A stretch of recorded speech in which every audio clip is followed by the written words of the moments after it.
Από τη μία έχω ένα έντονο διακοσμητικό στοιχείο, όπου διακοσμητικό στοιχείο τι σημαίνει? Ότι κάνω αναγωγή των πραγμάτων της καθημερινότητας, το κάνω αναγωγή σε ένα συγκεκριμένο μοτίβο. Ενώ το εξπρεσιονιστικό στοιχείο είναι εντελώς διαφορετικό. Άρα, αυτό που χαρακτηρίζει τη Βιέννη, αν θέλαμε να πούμε 5 πράγματα για αυτή την έκθεση γενικά και την περίοδο στην Αυστρία αυτή την εποχή, είναι αυτό. Από τη μία έχω την εμφάνιση της Art Nouveau και την προσπάθεια αναγωγής της πραγματικότητας σε μια γλώσσα που κυριαρχείται από καθαρά γεωμετρικά σχήματα, όπως γίνεται στις αφήσεις ή στο παλέ στο κλέ μέσα. Και από την άλλη έχω μια εξπρεσιονιστική τάση, στην οποία η εξπρεσιονιστική τάση παραμορφώνεται η πραγματικότητα και αναδημιουργείται κυρίως μέσα από το χρώμα, μια σπαστή παράξενη πινελιά, η οποία τι αίσθηση βγάζει σε σχέση με το απεικονιζόμενο πρόσωπο? Δηλαδή, εκτός από τα μέσα που βλέπετε, δηλαδή την πινελιά, το χρώμα κτλ., η αίσθηση που έχετε από τα περισσότερα έργα, τι αίσθηση είναι? Ταραχή. Ταραχή. Είναι μια ευχάριστη αίσθηση, μια δυσάρεστη? Είναι μια δυσάρεστη. Έτσι, είναι μια δυσάρεστη.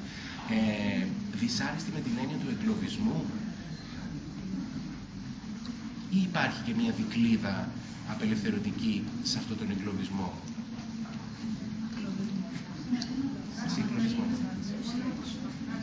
Σαν να θέλει να βγάλει προς τα έξω κάποιο δυσάρεστο συναίσθημα και να μην τον νοιάζει να φαίνεται ωραίο. Εντάξει. Ωραία. Αυτά λίγο, αν τα συνδέσουμε με αυτά που διαβάσατε πριν για την Αυστρία γενικά και τη Βιέννη, να σας θυμίσω ότι βρισκόμαστε σε μια αυτοκρατορία η οποία πνέει τα λίστια. Δηλαδή φτάνει σιγά σιγά στο τέλος της. Αυτό είναι πάρα πολύ χαρακτηριστικό. Η αίσθηση δηλαδή ότι ζει σε μια κοινωνία η οποία έτσι που έχει οργανωθεί σιγά σιγά καταραίει και ότι είμαι στα όρια αυτής της κατάρρευσης, είναι ένα πάρα πολύ έντονο αίσθημα. Ένα είναι αυτό. Θα καταρρεύσει με το τέλος του Πρώτου Παγκοσμίου Πολέμου το 1918 και θα μοιραστεί σε διαφορετικά κράτη κτλ. Το δεύτερο είναι η εμφάνιση διαφόρων τάσεων που στην προσπάθειά τους να ερμηνεύσουν αυτή την κατάρρευση ενός κόσμου προσπαθούν να το κάνουν με διάφορους τρόπους. Είναι η Βιέννη του Μάλερ, τέλη του 19ου αιώνα, είναι η Βιέννη του Μάλερ. Σας θυμίζω την Πέμπτη Συμφωνία, όλα αυτά. Είναι η Βιέννη του Σέντερ σε λίγο, 12τονική κλίμακα κτλ. Είναι η Βιέννη του Φρόιντ κυρίως, ο οποίος Φρόιντ τι κάνει?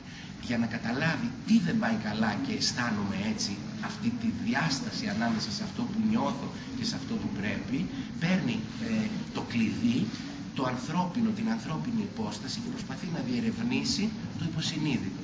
Και λέει ότι το ανθρώπινο σώμα είναι ουσιαστικά το πεδίο μάχης ανάμεσα σε αυτές τις ασυγκράτητες δυνάμεις των ενστίκτων που κυριαρχούνται από το θέλω και τον τοίχο τον οποίο ορθώνουν γύρω τους οι κοινωνικές επιταγές με τα διάφορα πρέπει. Δηλαδή φτάνουμε σε ένα σημείο όπου το εγώ, το θέλω, το υποκείμενο κτλ.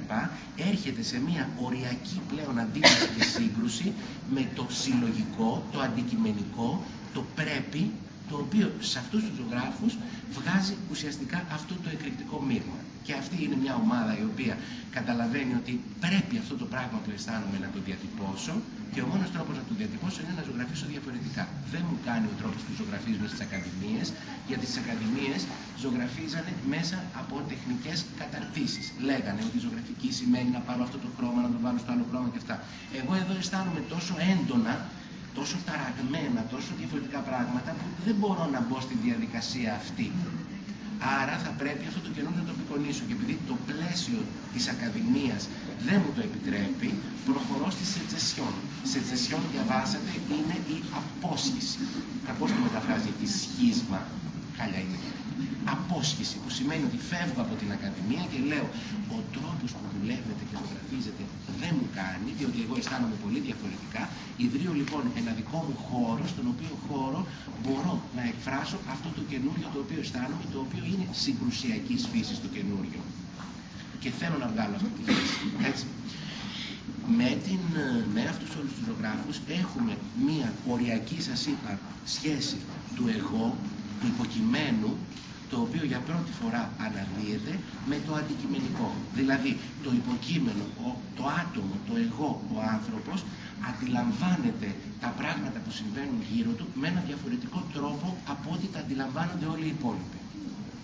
Και αισθάνεται πολύ περίεργα με αυτό. Σαν ας πούμε να είσαστε σε μια τάξη ή σε μια ομάδα, στην οποία ομάδα όλοι συμφωνούν ότι αυτό το πράγμα είναι α και εσείς αισθάνεστε ότι είναι β. Μέχρι το 19ο αιώνα δεν μπορούσατε αυτό το β να το υπερασπιστείτε, ούτε καν να το διατυπώσετε. Ο Βαν Γκόγκ που το κάνει για πρώτη φορά και προσπαθεί να πει ότι αφού αισθάνομαι έτσι, ας είναι διαφορετικό από ό,τι αισθάνονται όλοι, θα το δείξω, και έχει αυτή την πυρετώδη γραφή, το χρώμα κτλ. Αυτό πυρπολείται. Αυτό πυροβολείται δηλαδή ουσιαστικά. Σκοτώνεται γιατί λέει, αφού εγώ αισθάνομαι έτσι και μια ολόκληρη κοινωνία αισθάνεται διαφορετικά, άρα είμαι τρελός. Έτσι, εισάγεται στο ίδρυμα, νοσηλεύεται και στο τέλος αυτοκτονεί στα 39 ας πούμε. Έτσι, στα 37.